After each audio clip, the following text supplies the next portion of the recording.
Subscribe to our YouTube channel and press the bell icon to get the latest updates. भगवान महावीर की जन्मस्थली और भगवान बुद्ध की क्रम भूमि से आने वाले पूर्व केंद्रीय मंत्री रघुवंश प्रसाद सिंह ने दुनिया को अलविदा कह दिया। जिस धरती पर भगवान बुद्ध का 3 बार आगमन हुआ, उस भूमि से रघुवंश बाबू लगातार 5 बार संसद चुनकर आए। रघुवंश बाबू के कारण ही कई दशकों से वैशाली राजद का मजबूत गढ़ माना जाता है। आइए जानते हैं दिवंगत राजनेता के जीवन से जुड़ी कुछ अनसुनी कहानियों के बारे में। राष्ट्रीय जनता दल के दिग्गज नेता रहे डॉक्टर रघुवंश प्रसाद सिंह का जन्म 6 जून 1946 को वैशाली के शाहपुर में हुआ था। डॉक्टर प्रसाद ने बिहार यूनिवर्सिटी से गणित में डॉक्टरेट की उपाधि प्राप्त की थी। अपने युवावस्था में उन्होंने लोकनायक जयप्रकाश नारायण के नेतृत्व में हुए आंदोलन में भाग लिया। 1973 में उन्हें संयुक्त सोशलिस्ट पार्टी का सचिव बनाया गया था। 1977 से 1990 तक वे बिहार राज्यसभा के सदस्य रहे। 1997 से 1989 तक वे बिहार राज्य के ऊर्जा मंत्री रहे। इसके बाद उन्हें लोकदल का अध्यक्ष बनाया गया। 1985 से 1990 के दौरान वे लोक लेखांकन समिति के अध्यक्ष रहे। 1990 में बिहार विधानसभा के सहायक स्पीकर का पदभार भी उन्होंने संभाला था। लोकसभा के सदस्य के रूप में उनका पहला कार्यकाल 1996 से प्रारंभ हुआ। वे 1996 के लोकसभा चुनाव में निर्वाचित हुए और उन्हें बिहार राज्य के लिए केंद्र पशुपालन और डेयरी उद्योग राज्य मंत्री बनाया गया।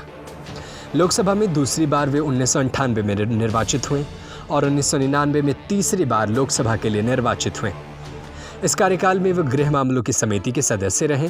2004 में चौथी बार उन्हें लोकसभा सदस्य के रूप में चुना गया और 23 मई 2004 से 2009 तक वे ग्रामीण विकास के केंद्रीय मंत्री रहे।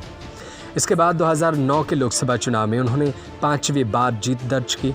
2014 के लोकसभा चुनाव के दौरान मोदी लहर में रघुवंश बाबू अपनी सीट नहीं बचा पाए और इसे चुनाव में उन्हें शिकस्त का सामना करना पड़ा।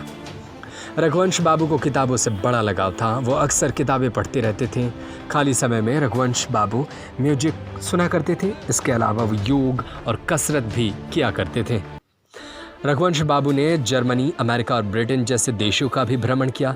16 जून 1966 को रघुवंश बाबू की शादी हुई। उनकी एक बेटी और 2 बेटे हैं। मीडिया रिपोर्ट्स के मुताबिक रघुवंश बाबू ने अपने जीवन काल में कई उतार चढ़ाव देखे। डिजिटल वेबसाइट के मुताबिक एक बार बिहार के सीतामढ़ी में छात्र आंदोलन जोर पकड़ रहा था। रेलवे लाइन के पास अपने कमरे को छोड़कर कॉलेज के हॉस्टल आ गए थे। उस समय रघुवंश बाबू के पास कुछ किताबें, एक जोड़ी धोती, कुर्ता और एक गमछा के अलावा संपत्ति के नाम पर कुछ नहीं था। इसी रिपोर्ट के मुताबिक कहते हैं कि उस दौर में रघुवंश प्रसाद सिंह की शाम कॉलेज के सामने बनी सहयोगी प्रेस के बाहर बैठकें की जाती। भूजा फाँकते हुए उस दौर में रघुवंश प्रसाद के करीबी बताते हैं कि तनख्वाह इतनी भी नहीं थी कि घर पर खर्च करके भोजन के बाद दोनों समय कायदे से खाना खाया जा सके। सहयोगी प्रेस के सामने फाँका गया भूजा ही रात का खाना हुआ करता था। उस समय किसी ने नहीं सोचा था कि महज 4 साल के भीतर ये लेक्चरर पूरे सूबे में मंत्री बन जाएंगे। रघुवंश प्रसाद 1977 में पहली मर्तबा विधायक बने थे। बेलसंड से उनकी जीत का सिलसिला 1985 तक चलता रहा।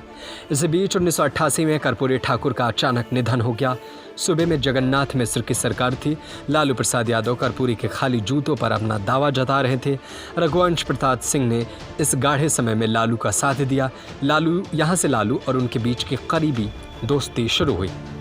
1990 में बिहार विधानसभा चुनाव में रघुवंश प्रसाद सिंह 2405 के करीबी मार्जिन से कांग्रेस के दिग्विजय प्रसाद सिंह से चुनाव हार गए थे। रघुवंश ने इस हार के लिए जनता दल के भीतर ही कई नेताओं को जिम्मेदार ठहराया था। रघुवंश चुनाव हार गए थे, लेकिन सूबे में जनता दल चुनाव जीतने में कामयाब रहा। लालू को 1988 में रघुवंश प्रसाद सिंह द्वारा दी गई मदद याद थी, लिहाजा उन्हें विधान परिषद भेज दिया गया। 1995 में लालू मंत्रिमंडल में मंत्री बनाया गया। ऊर्जा और पुनर्वास का महकमा दिया गया।